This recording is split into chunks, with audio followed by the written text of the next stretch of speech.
Hello students, welcome to Ramaveda online classes. आज मैं आपको क्लास 10th की साइंस का चैप्टर नंबर 3 जिसका नाम है मेटल्स एंड नॉन मेटल्स, इसका सेक्शन 3.4.6 रिफाइनिंग ऑफ मेटल्स, इसके बारे में हम इस वीडियो में डिस्कस करेंगे।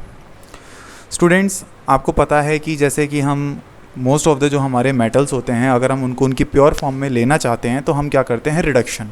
हम रिडक्शन प्रोसेस को फॉलो करते हैं, जिसकी वजह से हमारे जितने भी मेटल्स होते हैं वो अपनी इम्प्योरिटीज़ से अलग होकर हमें प्योर फॉर्म में मिल जाते हैं।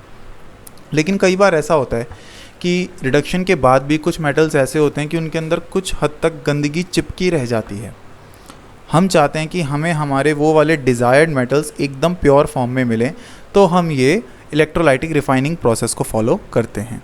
आज मैं आपको बताऊंगा, जैसा कि आप सामने स्क्रीन पे देख पा रहे हैं अपनी एनसीईआरटी बुक में, इसमें लिखा है, कहता है the metals produced by the various reduction processes described above are not very pure. जितने भी आपने अभी तक मेटल्स पढ़े होंगे रिडक्शन प्रोसेस के थ्रू, जो हमने उन मेटल्स को अपनी प्योर फॉर्म में लेकर आए थे, स्टिल रिडक्शन प्रोसेस में उसको करने के बाद भी जो हमें मेटल्स मिलते हैं वो अपनी नॉट वेरी प्योर, अपनी फुल प्योर स्टेट में वो नहीं मिलते। कुछ ना कुछ उनके अंदर, जैसा कि मैंने बताया, गंदगी रह जाती है। दे कंटेन इम्प्योरिटीज़, उनके अंदर इम्प्योरिटीज़ होती हैं, which must be remove to obtain pure metals, जिनको हटाने के लिए, मतलब अगर हम उनको हटाना ही पड़ता है, हमें अपने प्योर मेटल्स को लेने के लिए उन इम्प्योरिटीज़ को हटाना ही पड़ता है। The most widely used method for refining impure metals is electrolytic refining. Electrolytic refining एक सबसे सिंपल प्रोसेस है, सबसे ज़्यादा यूज़ में आने वाला प्रोसेस है अपने किसी भी मेटल को उसकी प्योर फॉर्म में पाने के लिए। हम क्या यूज़ करते हैं, इलेक्ट्रोलाइटिक रिफाइनिंग। तो चलिए अब हम पढ़ेंगे इलेक्ट्रोलाइटिक रिफाइनिंग होती क्या है। जैसा कि आप देख रहे हैं फिगर के अंदर, एक कंटेनर, बीकर या इस तरह का एक सेटअप हम ले लेते हैं। इसके अंदर हम दो रॉड्स डालते हैं which named as cathode and anode. Cathode को आप नेगेटिव पॉइंट पे रखते हैं और एनोड को आप पॉजिटिव टर्मिनल पे रखते हैं।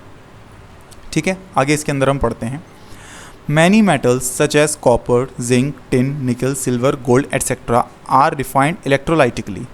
जितने भी आपके ये मेटल्स के इन्होंने नाम दिए हैं, और मोस्ट ऑफ द कई सारे मेटल्स आपके लिए उनको रिफ़ाइन किया जाता है, उनको उनकी प्योर फॉर्म में लाया जाता है by the process of electrolytic refining. Electrolytically, electro it means इसके अंदर इलेक्ट्रिसिटी का काम होता है। It includes electricity.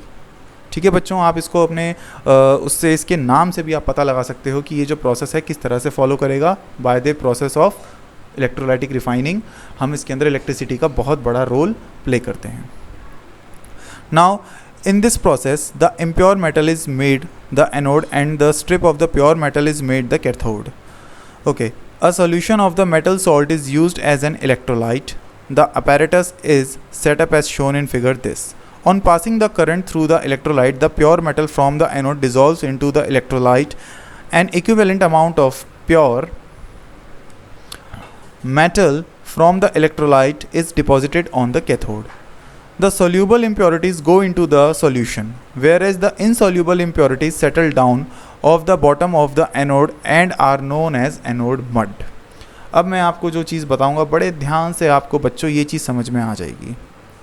आपको बस कुछ नहीं करना है। आपने जैसा कि अभी तक अपनी साइंस में पढ़ा होगा कि जो पॉजिटिव चार्ज होता है वो माइनस चार्ज को अट्रैक्ट करता है, माइनस चार्ज जो होता है वो पॉजिटिव चार्ज को अट्रैक्ट करता है। बट जहाँ पर दो पॉजिटिव चार्ज आ जाएंगे वो रिपेल करेंगे, जहाँ दो नेगेटिव चार्ज आ जाएंगे वो रिपेल करेंगे। तो इस पॉजिटिव और नेगेटिव चार्ज के ऊपर ही ये हमारी इलेक्ट्रोलाइटिक रिफाइनिंग काम करती है।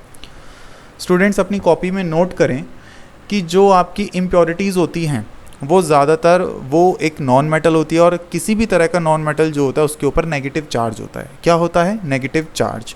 तो जैसे ये आप देख पा रहे हो यहाँ पे एनोड मड, ये जो कीचड़ है, जो इम्प्योरिटी है, ये नेगेटिवली चार्ज्ड होती है। और आपके जितने भी मेटल्स होते हैं या मेटल्स के जो छोटे छोटे पार्टिकल्स होते हैं, they are positively charge particles. जो मेटल्स के पार्टिकल्स होते हैं वो सारे पॉजिटिवली चार्ज रहेंगे। अब हम क्या करते हैं, हम इसके अंदर ना इन दो रॉड्स में, एनोड और कैथोड में, पोलैरिटी मींस इनके पॉजिटिव और नेगेटिव टर्मिनल को सेटअप करते हैं। हम क्या करते हैं, कैथोड को हम कर देते हैं नेगेटिव और एनोड को कर देते हैं हम पॉजिटिव, जैसा कि आप फिगर में देख पा रहे हो।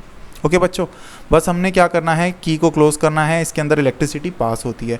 अच्छा बच्चों, ये जो ब्लू सा आप ये सोल्यूशन देख रहे हो, ये होता है मेटल सॉल्ट सोल्यूशन।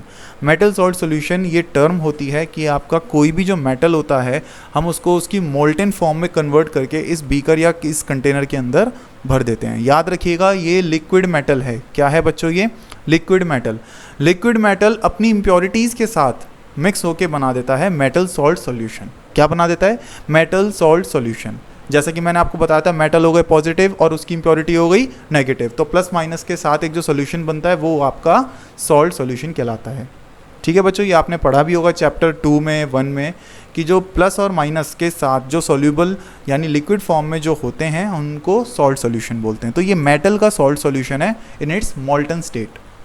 अब हम क्या करते हैं, जैसे हम इलेक्ट्रिसिटी को पास करते हैं तो आपको पता है कि जो भी सॉल्ट सॉल्यूशन होता है उसमें प्लस के चार्ज भी होते हैं और माइनस के भी चार्ज होते हैं। तो जो प्लस वाले चार्ज होंगे, और प्लस वाले मैंने कौन से बताए थे? जो मेटल्स होते हैं। तो जो मेटालिक प्लस वाले चार्ज होंगे वो किस रॉड की तरफ अट्रैक्ट होंगे? इस कैथोड की तरफ। तो देखो, अगर मान लो हम कॉपर को रिफाइन कर रहे हैं तो कॉपर के जितने भी नेगेटिवली चार्ज पार्टिकल्स हैं वो सारे कैथोड की तरफ जाके अट्रैक्ट होंगे और धीरे धीरे इस कैथोड के ऊपर डिपॉजिट होना शुरू हो जाएंगे।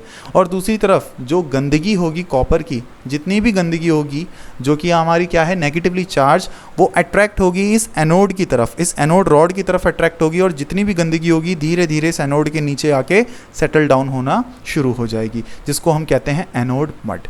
इस प्रोसेस को कुछ देर तक हम फॉलो करते रहेंगे, कुछ देर तक इसके अंदर इलेक्ट्रिसिटी इसी तरह से रोटेट करती रहेगी, कंडक्ट करती रहेगी। थोड़ी देर बाद हम देखेंगे कि जितनी भी इम्प्योरिटीज़ थी वो सारी एनोड की तरफ आ जाएगी और जो भी हमारे प्योर मेटल्स के जितने भी आपके आयंस थे, जितने भी आपके पार्टिकल्स थे, वो सारे कैथोड के ऊपर चिपक जाएंगे, डिपॉजिट हो जाएंगे। फिर हम क्या करेंगे, इलेक्ट्रिसिटी को ऑफ करेंगे, कैथोड की रॉड को निकालेंगे और हमें हमारा प्योर स्टेट का मेटल मिल जाएगा। ठीक है बच्चों, समझ में आया? हमें हमारा प्योर मेटल मिल जाएगा जो कि पूरा का पूरा कैथोड पे चिपका हुआ होगा। अच्छा बच्चों, यहाँ पे एक चीज़ आपको ध्यान देने वाली है, दो तरह की इम्प्योरिटीज़ का जिक्र किया गया है। पहली इम्प्योरिटीज़ जो होती है जो सॉल्यूबल होती है और एक होती है इनसॉल्यूबल। देखिए इस लाइन पे लिखा है the soluble impurities go into the solution. Impurities ऐसी भी होती हैं जो सॉल्यूशन के अंदर सॉल्यूबल होती हैं, जो सॉल्यूशन के अंदर टिकी रहती हैं, बट होती अपनी इम्प्योरिटी की फॉर्म में। जो इनसॉल्यूबल होगी जैसे कीचड़, जो हार्ड मोटे मोटे जो इम्प्योरिटीज़ के पार्टिकल्स होंगे वो तो कीचड़ बन के आपके नीचे बैठ जाएंगे, लेकिन जो सॉल्यूबल आपकी इम्प्योरिटी होगी वो एनोड की साइड पर यानी कि राइट साइड पर ही आसपास इसके घूमती रहेगी, वो इधर नहीं जाएगी। इसका फ़ायदा बस इतना होता है एनोड का कि जो आपकी सॉल्यूबल इम्प्योरिटीज़ होगी वो उसके आसपास ही घूमती रहेगी, वो यहाँ नहीं मिलेगी आपको। इसको आप बीच में से दो पार्टिकल्स में डिवाइड कर दो, दो पार्ट्स में इसको डिवाइड कर दो, तो एनोड की साइड पे आपको सारी गंदगी मिलेगी। नीचे तो मिल गया आपको मोटा कीचड़, मोटा एकदम जो हैवी डस्ट पार्टिकल्स और इम्प्योरिटीज़ होगी वो तो नीचे बैठ जाएगी। जो लाइट इम्प्योरिटीज़ होगी जो सॉल्यूशन में अभी भी मिक्सअप होगी तो वो एनोड के ही आसपास घूमती रहेगी due to its positive charge, due to its positive behaviour. इस पॉजिटिव बिहेवियर की वजह से जो नेगेटिव गंदगी होगी वो उसके आसपास घूमती रहेगी और जितने भी आपके मेटल्स के पार्टिकल्स होंगे वो सारे के सारे कैथोड पर आकर जमा हो जाएंगे। तो बच्चों ये था सिंपल सीधा process of electrolytic refining. I hope आपको मेरी ये वीडियो पसंद आई होगी और आपको मैंने जितनी भी चीज़ें इसके अंदर बताई हैं आपको अच्छे से क्लियर हो गई होंगी। बाकी अगर कोई भी आपको मुझे कोई फीडबैक देना है, कोई फॉर मोर इन्फॉर्मेशन आप चाहते हैं मुझसे, तो आप मेरे इन कॉन्टैक्ट नंबर पे मुझे कॉन्टैक्ट कर सकते हैं। आज की इस वीडियो के लिए इतना ही। Thanks for watching. मिलते हैं आपके साथ एक नई वीडियो में, एंड तब तक के लिए goodbye, take care, stay home, stay safe. Thank you.